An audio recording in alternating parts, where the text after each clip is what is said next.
রবিবার দিন একটা লাল কাপড়ের উপরে এক মুঠ গম নেন এবং তার মধ্যে অল্প একটু আখের গুড় দিন এবং সেটাকে মুঠ করে আপনি আপনার বাড়ির কাছাকাছি যে কোনো মন্দিরে গিয়ে রেখে আসুন। এবার প্রশ্ন হচ্ছে এটা করলে কি হবে?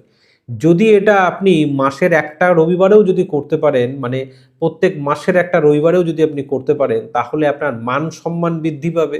আপনার কাজের জায়গায় যে সমস্যা চলছে সেই সমস্যা আপনার মিটে যাবে। বাড়িতে যদি অশান্তি চলে থাকে সেই জায়গা থেকে আপনার সমস্যা মিটে যাবে। আর্থিক সমস্যা দূর হবে। যদি আপনার ছেলেমেয়েরা আপনাকে সম্মান না করে বা আপনার যদি সমাজের রেসপেক্ট কমে যায়, আপনার যেকোনো জায়গা থেকে আপনার মনে হচ্ছে আপনার মান-সম্মান হানি হচ্ছে, আপনাকে কেউ আর আগের মতো করে দেখছে না, তাহলে তো আপনি করলেই বুঝতে পারবেন। আপনার মান, সম্মান, যশ, প্রতিপত্তি সব কিন্তু বাড়বে। এটা আপনাকে রবিবার দিন করতে হবে এবং এটাকে কিন্তু আপনাকে চালিয়ে যেতে হবে।